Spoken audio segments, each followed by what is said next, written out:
Participe de um dos nossos encontros no CEI Itaipu em Niterói. Aos domingos em 4 horários, 8 e 10h30 da manhã, 17h30 e às 19h30. E às quartas-feiras, às 19h30. O pastor Valdir Brasil aguarda por você com uma palavra de ousadia e fé. Estrada Francisco da Cruz Nunes, 10.666, Itaipu, Niterói. 2020, ano de viver coisas maiores.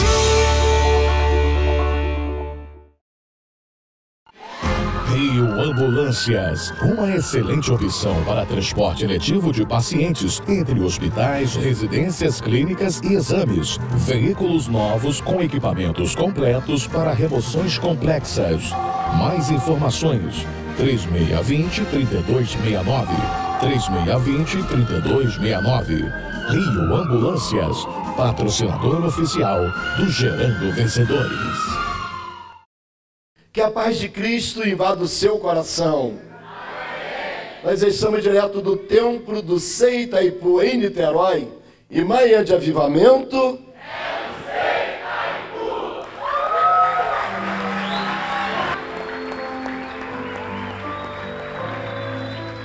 Manhã de avivamento é no CEI Itaipu. Vem pra cá você também. Agora em 2 horários, 8 da manhã e 10h30 da manhã, aqui no CEI Itaipu. Eu quero compartilhar com você, gratidão me faz viver coisas maiores. Abra comigo a sua Bíblia, Evangelho de Jesus Cristo, que escreveu Lucas, capítulo 15, apenas o verso 31. E ele lhe disse: Filho, tu sempre estás comigo, e todas as minhas coisas são tuas. Uma história de um pai bondoso que tinha 2 filhos maus. Quantos filhos? 2 filhos maus. A história de um pai amoroso, carinhoso, doador, perdoador, misericordioso, de um pai presente, de um pai supridor, que tinha 2 filhos maus. O seu pai é um Deus de amor. Sabe por que você está vestidinho, bonitinho? Por causa do amor do teu pai. Sabe por que você está respirando esse fôlego de vida, esse oxigênio de graça que ele te dá? Por causa do amor do teu pai. Sabe por que o teu nome está escrito no livro da vida? Por causa do amor do teu pai, que entregou o seu único filho Jesus Cristo para ser pendurado no nosso lugar, para a remissão dos nossos pecados. Sabe por que você está vivo ainda?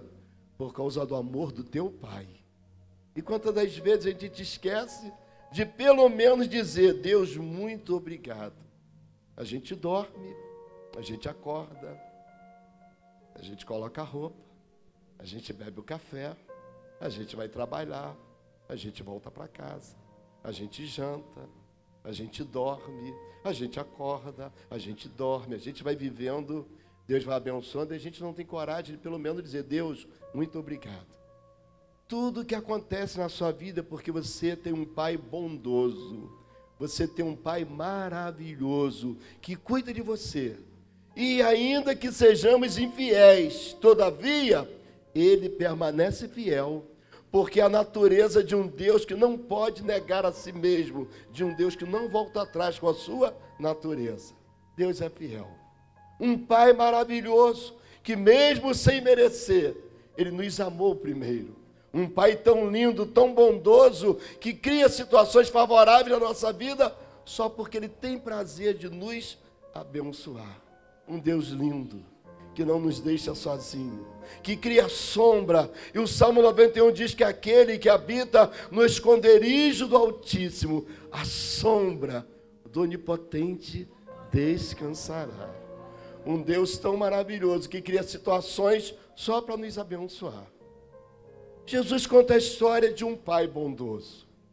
A história de um pai bondoso que tinha 2 filhos que não possuíam o DNA desse pai, que não tinham o coração desse pai, porque o coração desse pai, coração rasgado, aberto, amoroso, bondoso, misericordioso, mas os filhos maus.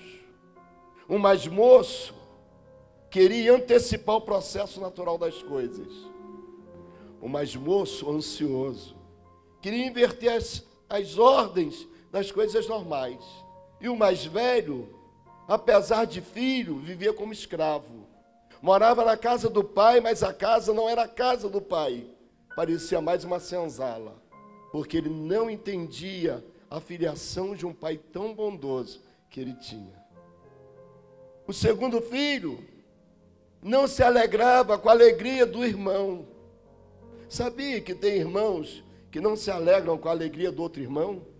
Sabia que existem irmãos, entre aspas, que choram quando irmãos sorriem e sorriem quando irmãos choram?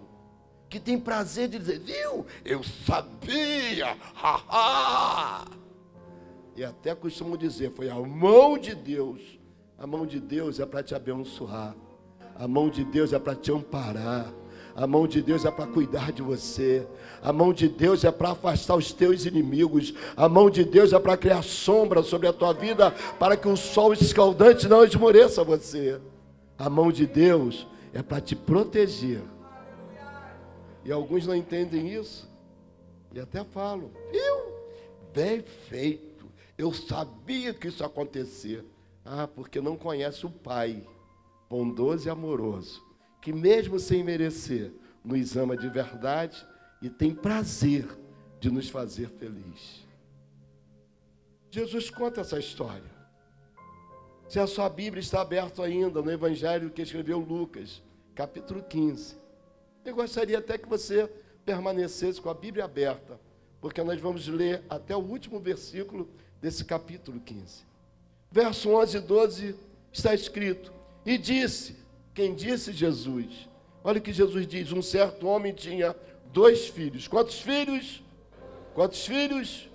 Um certo homem tinha 2 filhos. E o mais moço deles disse ao pai, Pai, dá-me a parte dos bens que me pertence. E ele repartiu por eles a fazenda. Qual pai faz isso? O filho mais moço disse, eu quero a minha herança. Eu quero a parte que me cabe. E esse pai, Jesus disse que ele repartiu por eles. Não deu só do filho mais novo, mas deu também do mais velho. E segundo a lei, o mais velho tem direito ao dobro de herança sobre seus irmãos. Então, se eram 2 filhos, a herança foi repartida por 3.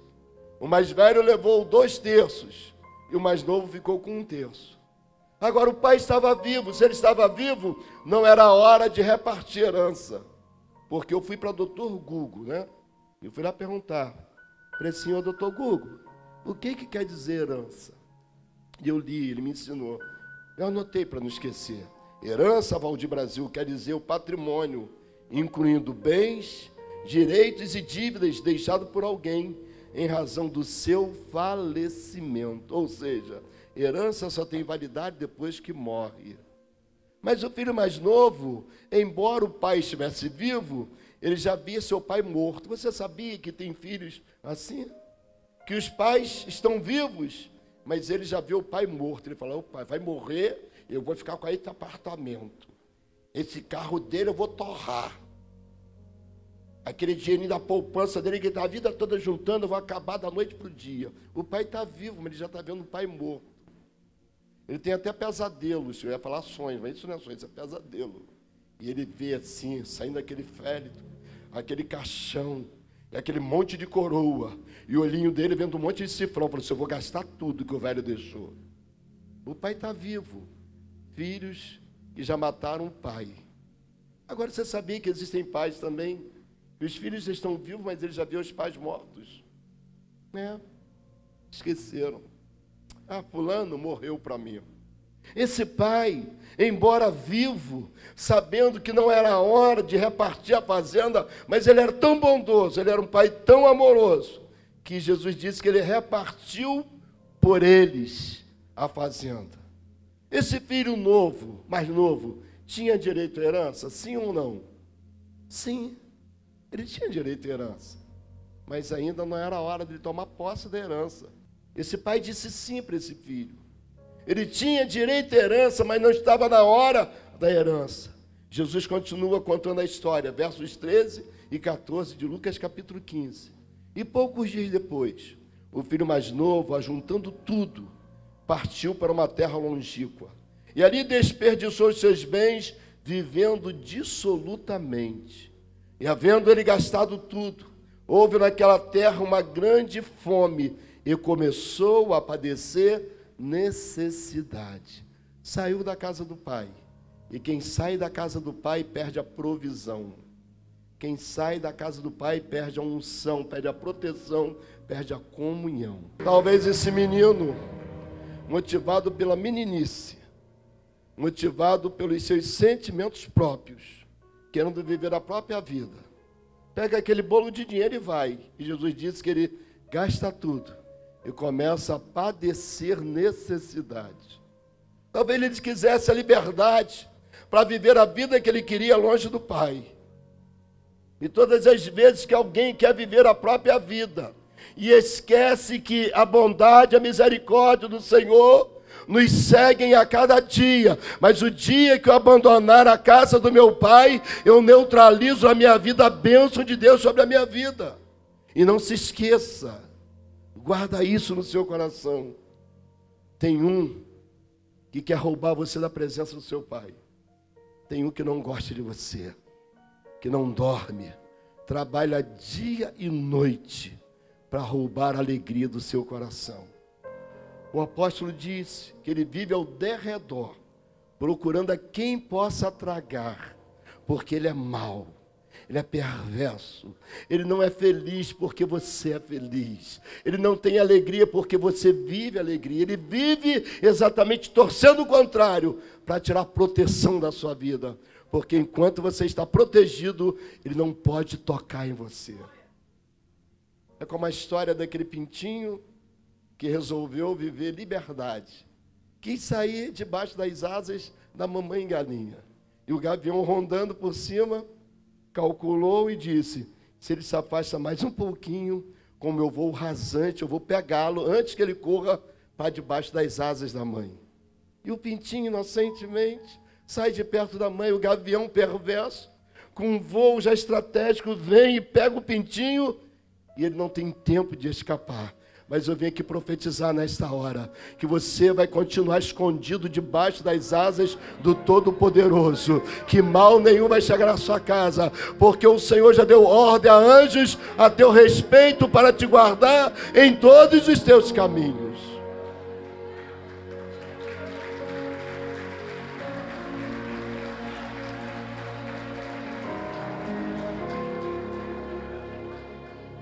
Uma história verídica, um fato real. Uma obreira da casa do Senhor servia ao Senhor com alegria, tinha prazer de trabalhar na obra de Deus, frequente, assídua, adorava o Senhor em todo o tempo. E um dia, um obreiro, entre aspas, oferece para ela uma carona dizendo, irmã, eu moro próximo à sua casa, eu posso te dar uma carona, eu posso te abençoar, você não precisa pegar esse ônibus lotado, cheio de gente, eu te deixo em casa. E ela aceitou a carona daquele obreiro, afinal de contas, era um obreiro. E as viagens foram acontecendo, até que um dia, ele coloca o braço sobre os ombros dela, e ela, quando viu, estava sendo abraçada pelo obreiro. Ela olhou, sorriu para ele e a vida continuou. Um belo dia, ele, já não satisfeito por abraçá-la, deu um beijo nela. Ela ficou meio espantada, sorriu, mas concordou. Os dias foram passando. E numa dessas voltas para casa, ele não levou essa irmã para casa, ele entrou num motel. E ela ficou espantada, assustada. Afinal de contas, ela era uma obreira na casa do Senhor. Ela era uma mulher que servia a Deus. E aí aconteceu o que vocês já imaginam, eles pecaram. Isso foi uma noite de sexta-feira. E na noite de sábado, eles voltaram para o motel. Só que no domingo ela acordou com um vazio no coração. uma dor na alma. Em vez de voltar para a casa do pai, ela vem na casa do pai e entrega a sua posição de obreira.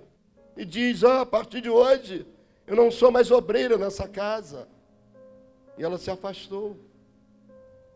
E ela começou a se corromper. Começou a se corromper. Começou a beber. Começou a viver uma vida de prostituição. Começou a ter sexo com mulheres. Entrou numa vida de derrota e a vida foi acabando. Começou a viver profunda necessidade. E a única razão para ela agora era morrer. Tirar a própria vida. E foi isso que ela tentou fazer. Foi tirar a própria vida. E não conseguiu. Deus deu um escape para ela. E ela saiu decidida. Hoje eu acabo com a minha vida. E quando ela saiu naquela vontade, naquela certeza que ia se suicidar, uma voz meiga, mansa, doce, suave, amorosa, macia, falou no coração dela. Lembra quando você estava na casa do pai? Não faltava nada para você. A sua casa, embora humilde, mas você tinha uma vida de princesa. As lutas, mas você nunca se entregou às lutas, você sempre superou as lutas. Nunca faltou paz para você. Lembra na casa do pai que você orava em línguas? Lembra na casa do pai que você abraçava pessoas, que você amava pessoas? Lembra na casa do pai como era diferente? Volta para a casa do pai. E por um momento ela para e aquela voz fala com tanta doçura que ela interrompe o projeto do suicídio e entra na casa do pai. E na hora do apelo ela volta para o pai dizendo, eu quero voltar para o meu pai.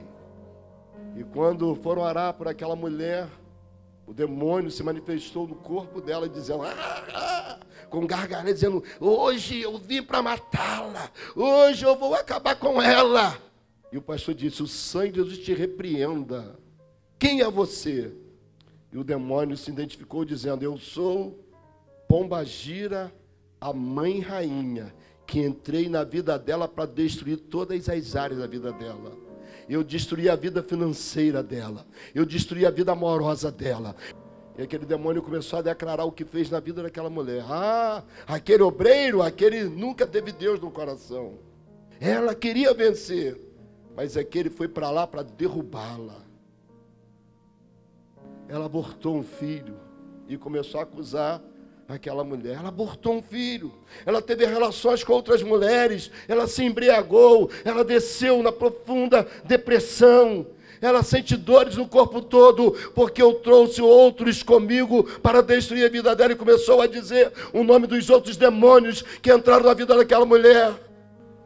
Mas o pastor disse, a partir de agora, eu te repreendo, pega tudo que é teu, junta a tua turma aí e vai embora agora, porque o templo do Espírito Santo é o corpo dessa mulher. E a Bíblia diz, se você conhecer Jesus como a verdade te liberta. E aqueles demônios foram embora.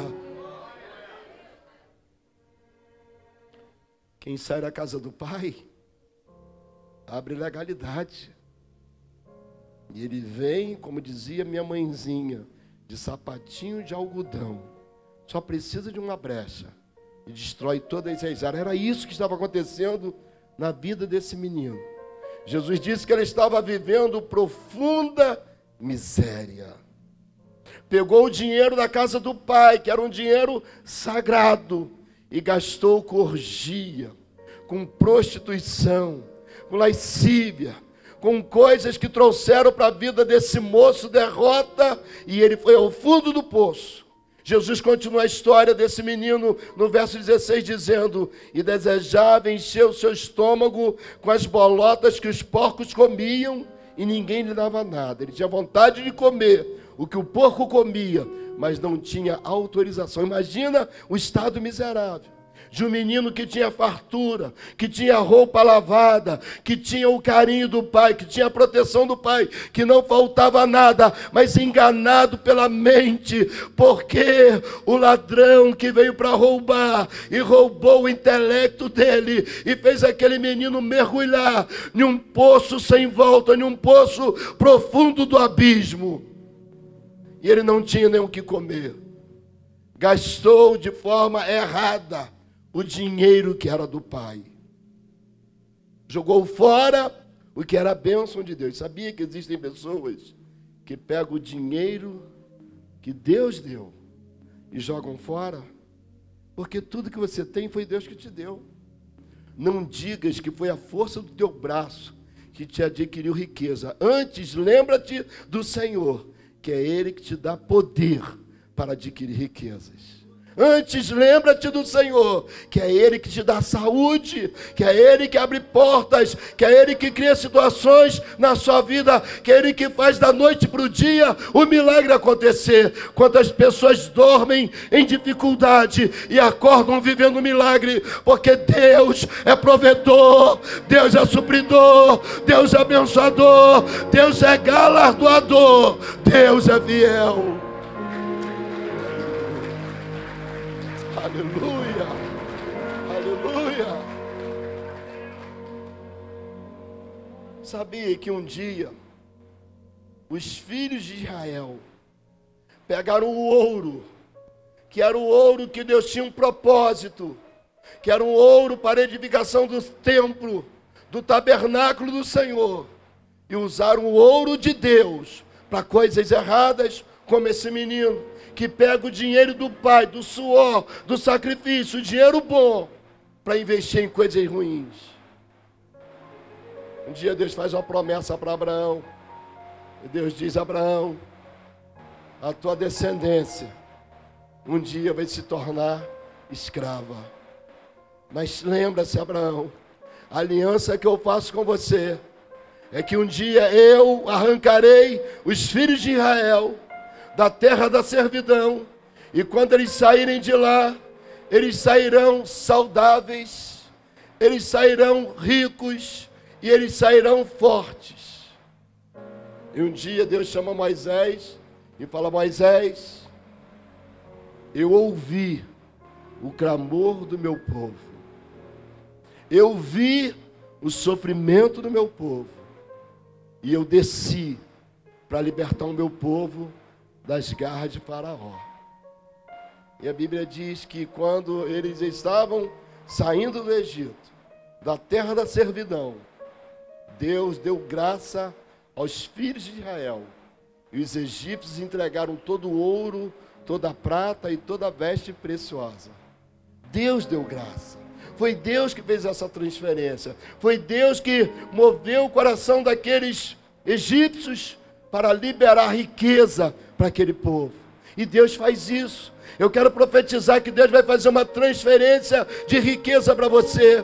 Deus vai tirar do ímpio para te abençoar. E alguém pode até dizer: mas Deus vai tirar do ímpio. Quando Deus quer fazer, Deus faz da forma que Ele deseja fazer. E para te abençoar, se for preciso, Ele para o sol. Se for preciso, Ele para a lua. Se for preciso, Ele abre o mar. Mas o que Ele tem para você é algo tremendo, é algo poderoso, e vai acontecer. Porque Deus não é homem para mentir, nem filho do homem para se arrepender. Deus é fiel.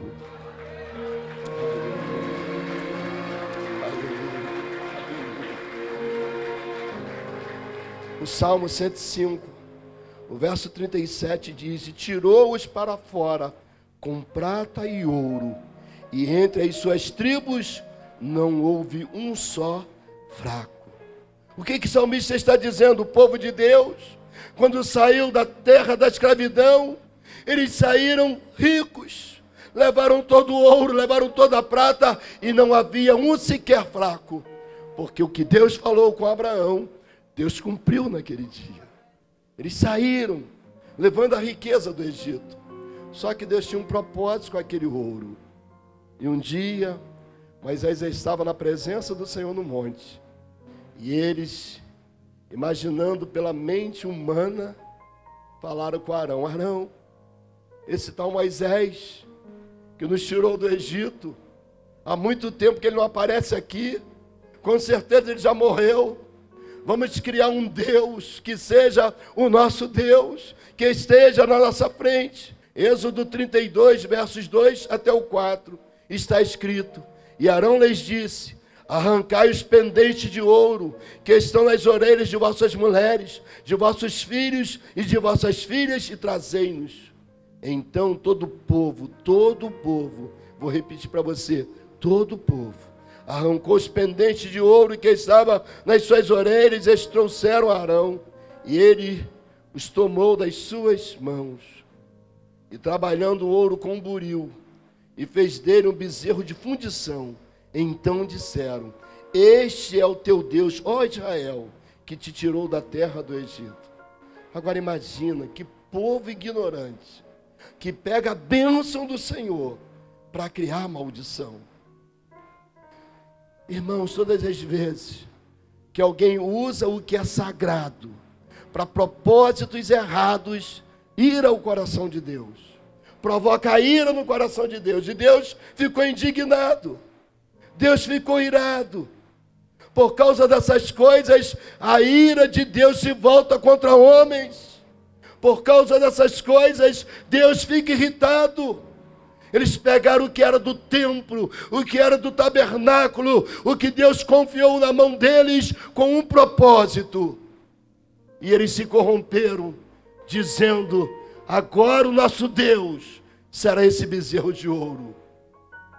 Deus se irou. A continuação do capítulo 32 de Êxodo, agora a partir do verso 7.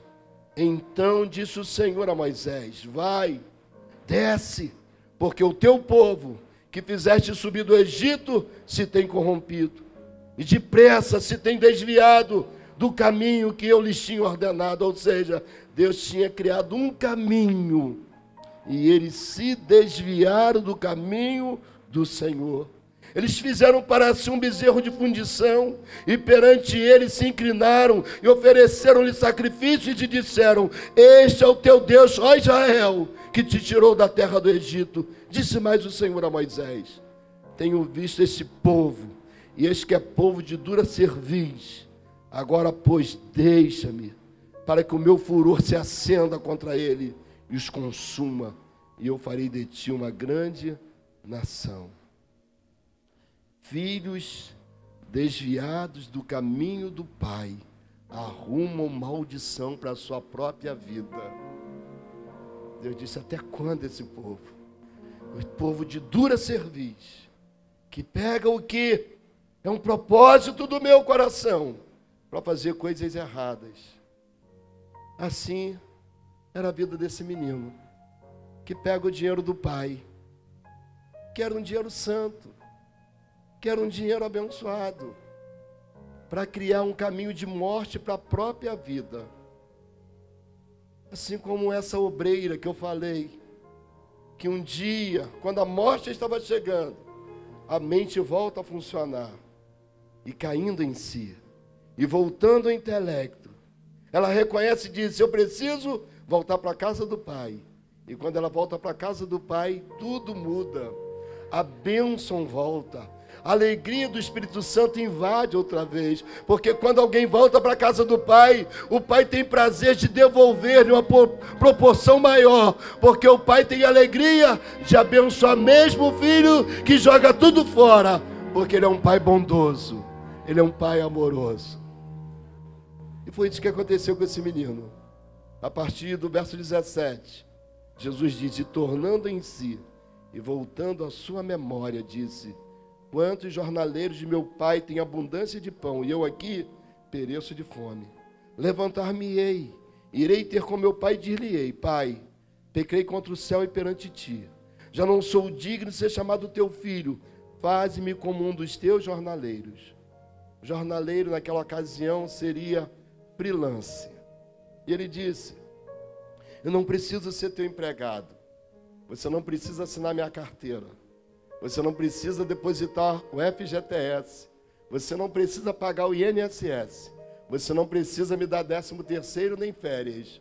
Você pode me tratar como freelance nessa casa. Caindo em si, ele reconhece. Ele reconhece que na casa do Pai, um Pai bondoso, onde o menor funcionário tinha abundância, e ele tinha jogado tudo fora, estava vivendo profunda miséria e derrota. Derrotado em todas as áreas da sua vida. Um pai bondoso, que dá tudo de novo e se alegra quando um filho volta, mesmo que ele tenha jogado tudo fora. Olha que pai bondoso você tem. Olha que pai amoroso você tem. Quando o filho, mesmo jogando tudo fora, ele toma uma decisão de voltar. E Jesus declara sobre isso a partir do verso 21. E o filho lhe disse: Pai, pequei contra o céu e perante ti, e já não sou digno de ser chamado teu filho. Mas o pai disse aos seus servos... O garoto vem com o discurso preparado, com a retórica perfeita. Eu vou falar com meu pai assim e assim. Ele começa dizendo: Pai, eu pequei contra o céu, perante ti, já não sou digno de ser chamado teu filho. O pai interrompe e diz aos servos, não diz ao filho. Porque quem sabe, alguns pais diriam: seu safado sem vergonha, agora que não tem mais jeito, você voltou, né? Agora a porta da rua é a servidão, fora daqui. Mas esse pai interrompe as desculpas do filho e diz aos servos: trazei a melhor roupa e vestiu, e ponde-lhe o anel na mão e a alparca nos pés, e trazei o bezerro cevado e matai-o, e comamos e alegremo-nos, porque este meu filho estava morto e reviveu, tinha se perdido e foi achado. E começaram a alegrar-se. Que pai é esse? Que pai é esse? Que o filho joga tudo fora, faz tudo ao avesso, faz tudo da forma errada, e ele ainda se regozija com a volta desse filho, e devolve tudo para ele. Um pai bondoso, mas que tinha 2 filhos maus. O primeiro, o mais novo, jogou tudo fora, acabou com tudo. E quando volta para a casa do pai, o pai não aponta o dedo para questionar. O pai estica a mão para abençoar. Agora e o mais velho? E o que estava dentro de casa? E o que estava no campo? E o que estava servindo? Versos 25 até o 28. E o seu filho mais velho estava no campo. E quando veio e chegou perto de casa, ouviu a música e as danças. E chamando de seus servos, perguntou-lhe o que era aquilo. E ele lhe disse: veio teu irmão, o teu pai matou o bezerro cevado, porque o recebeu são e salvo. Mas ele se indignou e não queria entrar. Estava dentro de casa, mas não tinha o coração do pai. Estava dentro de casa, mas não tinha o DNA do pai. Estava dentro de casa, mas pensava errado do pai. Aliás, a casa para ele não era casa, parecia uma senzala, parecia um lugar de servidão e escravidão, que não se alegrava porque o irmão tinha voltado. Filhos que não têm o DNA do pai, filhos que não têm a natureza do pai, filhos que não vivem o que o pai vive. Versos 29 e 30. E saindo o pai, estava com ele, mas respondendo, ele disse ao pai: eis que te sirvo há tantos anos, sem nunca transgredir o teu mandamento. Ou seja, tudo que você me manda, eu faço. Eu sou um escravo fiel. Tudo que você manda, eu cumpro. Nunca transgredi o teu mandamento. E nunca me deste um cabrito para alegrar-me com os meus amigos. Vindo, porém, este teu filho, nem fala o meu irmão, ele fala: vindo, porém, este teu filho, que desperdiçou os teus bens com as meretrizes, mataste-lhe o bezerro cevado. São filhos que são livres, mas têm mente de escravos. São filhos que precisam sair da senzala. São filhos que precisam conviver com o pai e viver na casa do pai. Porque embora dentro da casa do pai, a casa do pai parece mais uma senzala de escravos. Eu ando na tua presença, eu faço tudo o que você me manda, e você nunca me deu sequer um cabrito. Não tem identidade de filho. Não reconhece quem é um pai. Porque esse pai era um pai doador de tudo. Verso 31. Ele lhe disse: filho, tu sempre estás comigo, e todas as minhas coisas são tuas. Mas era justo alegrarmos-nos e folgarmos, porque este teu irmão estava morto e reviveu, e tinha se perdido e achou-se. O que o pai está dizendo? Meu filho, se alegra conosco. A alegria voltou para essa casa. Mas esse filho mais velho também era um filho mau. A palavra do Senhor diz que nós somos herdeiros de Cristo e co-herdeiros de Deus. Jesus declarou, João 16:15, Jesus disse, tudo quanto o Pai tem é meu. Por isso vos disse que há de receber do que é meu e vô-lo há de anunciar. Jesus estava falando sobre o Espírito Santo. O Espírito Santo que traz as riquezas para você. Que quando você não sabe como se defender diante de tribunais, ele traz a palavra rema para você. Jesus entendendo sobre quem é o Pai, e entendendo quem somos. Jesus faz uma pergunta, Mateus capítulo 7, verso 9. E qual de entre vós é o homem que, pedindo-lhe pão ao seu filho, lhe dará uma pedra? Ele está dizendo, quem dentre vocês que são maus, que são perversos, que não têm o coração do Pai, quando o filho pede um pão, vai dar uma pedra? E pedindo-lhe peixe, lhe dará uma serpente? Se vós, pois, sendo maus, sabeis dar boas coisas aos vossos filhos, quanto mais vosso Pai que está nos céus dará bens aos que lhe pedirem. Sabe o que Jesus está dizendo? O vosso Pai, ele é surpreendente. Vocês são maus e sabem dar coisas boas. Imagina o vosso Pai. O que você está precisando? Você entrou aqui com qual necessidade? O que você está buscando? Jesus está dizendo, vocês que são maus, sabem dar coisas boas para os vossos filhos, quanto mais vosso Pai. O que você precisa? O Pai disse, meu filho, tudo é meu, e tudo que é meu é seu. Você é herdeiro, o seu Pai é dono de tudo, e você tem direito a tudo, porque o seu Pai é um Pai abençoador, que tem prazer de te ver sorrindo, de te ver feliz.